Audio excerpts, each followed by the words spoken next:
Waalaikumsalam warahmatullahi wabarakatuh. Alhamdulillahirrahmanirrahim. Puji syukur hadirat Allah Subhanahu wa Ta'ala atas rahmatnya, karunia-Nya kita dapat berkumpul di kegiatan pagi ini di presentasi yang berjudul siklus peningkatan kualitas praktik pembelajaran. Ini adalah indikator yang ke-7 di PMM kinerja yang kami pilih. Salam kita junjung kepada baginda kita Nabi Muhammad SAW beserta keluarga. Mudah-mudahan kita dan keluarga kita juga yang ada di rumah selalu bersama dari beliau baik di dunia dan di akhirat. Amin amin ya rabbal alamin. Baik Bapak Ibu, pertama-tama saya ucapkan terima kasih telah hadir di presentasi dalam siklus peningkatan kualitas praktik pembelajaran di SDN Taman Sari 3. Jadi tujuannya adalah untuk meningkatkan itu bersama saya Bapak Agus Ibrahim, Kepala SDN Taman Sari 3. Baik Bapak Ibu, kenapa saya mengambil indikator kali ini mengenai siklus peningkatan kualitas praktik guru itu terdapat beberapa kasta ya Bu. Tapi saya langsung saja. Kasta yang tertinggi adalah kasta guru yang ditunggu-tunggu oleh muridnya. Itu yang perlu kita ingat. Bukan guru A, guru B, guru C, guru D, tapi bagaimana kita bisa ditunggu-tunggu sama Bapak Ibu. Yang pertama, apa yang perlu kita siapkan dari sini? Yaitu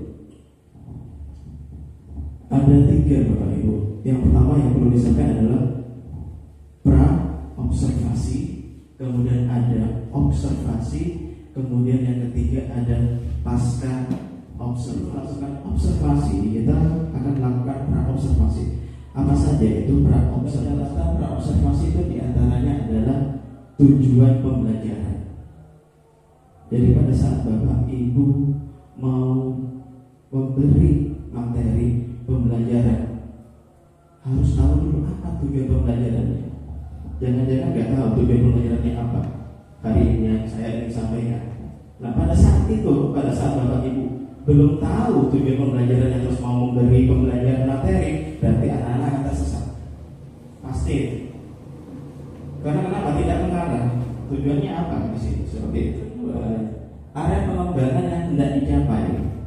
Apa? Area pengembangan peserta didik yang ingin dicapai. Mungkin kognitif dalam pengetahuannya itu apa? Atau mungkin dalam afektif sikapnya. Oh iya, saya sikapnya itu begini. Nanti di pendidikan Pancasila bagaimana anak-anak nanti bisa bekerja sama. Oh berarti strategi saya adalah membuat kelompok. Saya bagi kelompok di anak-anak. Kelompok A, kelompok B, kelompok C. Apa asal masuk kelompok A? Adi, Budi, Tini. Kelompok B, Nevi, Wida. Apakah seperti itu? Nah itu. Jangan-jangan nanti Bu Nevi sama si Nevi sama Wida satu kelompok, nggak mau nih satu kelompok. Bisa-bisa tengkar atau ada perselisihan. Seperti itu. Jadi sesuai apa? Nah ini banyak sekali sesuainya. Sesuainya itu bisa saja dari minat. Saya kelompokkan nih, minat-minat yang sama. Anak ini kayaknya minatnya sama nih. Dia suka melihat visual, gambar-gambar. Saya samakan satu kelompok. Bukan. Yang dilakukan Bapak Ibu adalah melakukan asesmen diagnostik, yaitu penilaian awal. Bapak Ibu tahu mereka itu cara belajarnya seperti apa, keperluannya gimana, dia kemampuannya seberapa. Yang ketiga strategi. Strateginya ini menggunakan strategi pembelajaran yang berupa apa, yang seperti apa.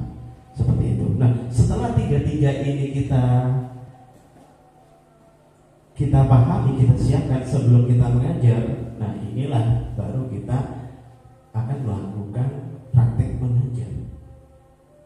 Dan pasti hasilnya akan lebih optimal. Karena kenapa? Karena sudah ada perencanaan.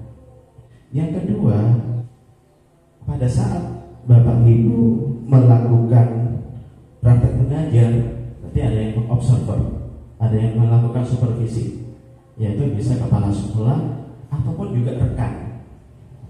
Nah, apa yang perlu disiapkan?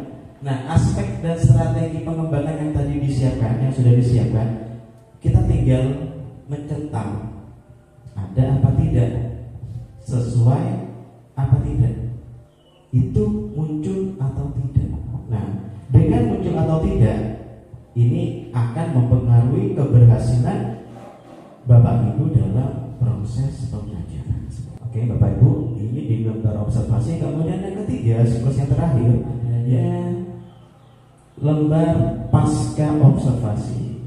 Nah, kemarin sudah saya lakukan pada saat kepada Bapak Ibu melakukan praktek pembelajaran. Di akhir itu ada semacam evaluasi. Yang pertama adalah catatan refleksi guru. Biasanya refleksi ini yang ditanyakan pertama adalah perasaan. Bagaimana perasaan Bapak atau Ibu saat setelah mengajar? Oh iya Pak, alhamdulillah Pak, senang, bahagia, karena apa yang saya persiapkan itu sudah ada, sudah matang, dan akhirnya pembelajaran bisa berjalan. Yang kedua Bapak Ibu, topik percakapan dan catatan. Nah, topiknya apa dulu? Kalau mengenai strategi, catatannya apa saja yang kurang dari situ. Kalau berhubungan dengan medianya, apa saja yang kurang. Tadi gimana? Murid apakah sudah masuk dalam pembelajaran Bapak Ibu atau masih banyak yang rame? Oh, ternyata masih banyak yang rame Pak. Nah, ini bagaimana solusinya? Seperti itu. Akhirnya solusi ini nanti yang kita akan diskusikan di siklus yang ketiga Bapak Ibu. Yang selanjutnya, rencana tindak lanjut atau RTL. Jadi Bapak Ibu akan melakukan rencana tindak lanjut. Oh iya, saya kurangannya tadi seperti ini Pak. Ternyata strategi atau metode pembelajaran yang saya sudah siapkan saya lupa. Ya mungkin saya tergambar. Nah, ini nantinya akan bisa dilakukan di praktek pembelajaran selanjutnya. Ini kalau dilakukan pasti berhasil Bapak Ibu. Kalau sudah strateginya seperti ini, seperti itu, ya gimana ya? Supaya anaknya senang di kelas saya. Oh, pertama saya kasih iya dulu di awal. Oh, kalau terasa bosan, saya gimana ya? Hello. Oh, ini gimana? Hai, seperti itu. Jadi biar fokusnya seperti itu. Jadi sudah ada antisipasi biar kelas itu bisa menjadi kondusif. Nah, jadi Bapak Ibu di lembar catatan, jadi ada 3 tadi, ada pra observasi, ada observasi, dan pasca observasi. Baik Bapak Ibu, dari sini apakah ada pertanyaan?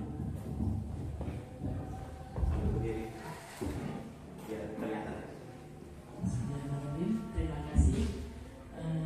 Ini yang perlu saya tanyakan tadi masalah di pra observasi.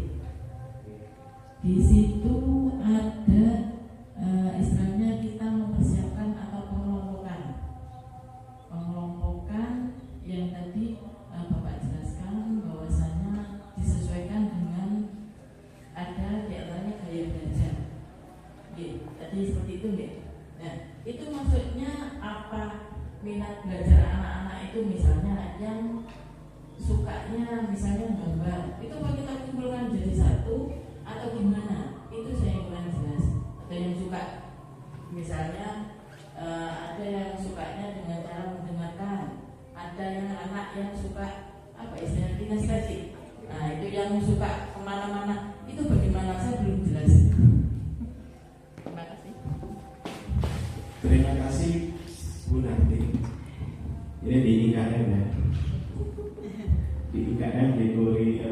kurikulum merdeka. Jadi begini Bapak Ibu. Ya, oke. Saya pelan-pelan ya. Saya pelan-pelan. Pada saat pengelompokan, oke. Pada saat pengelompokan itu kan Bapak Ibu akan melakukan diagnostik seharusnya di awal. Di awal itu di tahun ajaran baru, gitu. Jadi ke si A, si Fitri ini begini, dia sukanya begini, hobinya begini, kemampuannya begini. Kita rekam, kita punya catatan. Nah itu seharusnya di awal pembelajaran begitu. Oke. Pada saat kita mau mengelompokkan anak, itu yang pertama ada tiga. Silakan pilih. Yang pertama, sesuaikan dengan minat. Oke, sesuaikan dengan minat. Minat ini apa? Minat itu kebiasaan anak itu apa nih? Puisinya berhubungan dengan pahlawan saja, pahlawan. Nah, silakan yang senang dengan kepahlawanan, mereka kelompokkan supaya mereka bisa berdiskusi nanti. Seperti itu. Nah, mungkin yang lain berhubungan dengan alam. Puisi dengan alam. Pak, saya senang puisi dengan tema alam. Jangan saya paksa buat puisi yang berhubungan dengan pahlawan, Pak. Ini nggak boleh. Jadi sesuaikan dengan minatnya, dengan kemampuannya mereka. Yang kedua, disesuaikan dengan kemampuan. Kemampuan anak kan pasti berbeda-beda. Si A kurang, si B sudah cukup, sudah standar lah ya. Si C ini sudah lebih cukup. Ini kayaknya di atas rata-rata. Gak bisa nanti Bu kalau di atas rata-rata kita kelompokkan dengan yang masih kurang seperti itu. Dan materinya pun kita harus memberi perbedaan itu. Yang ketiga, sesuai gaya belajar itu ada tiga. Oke ya, gaya belajar itu ada tiga. Tadi sudah disampaikan ya sebenarnya. Yang pertama visual. Visual ini berhubungan dengan penglihatan anak.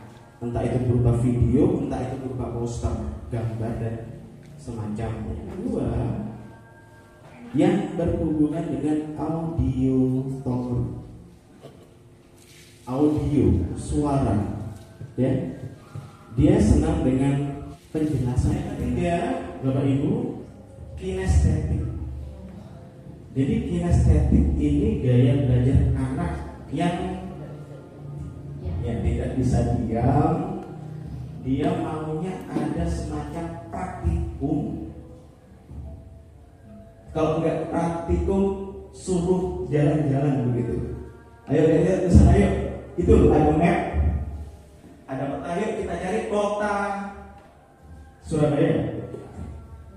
Sebagai penutup, sebelumnya saya ada pantun yang tangannya di kepala semua. Kita bersama-sama. Air beriak, perahu laju, Taman Sari 3, Indonesia maju. Terima kasih.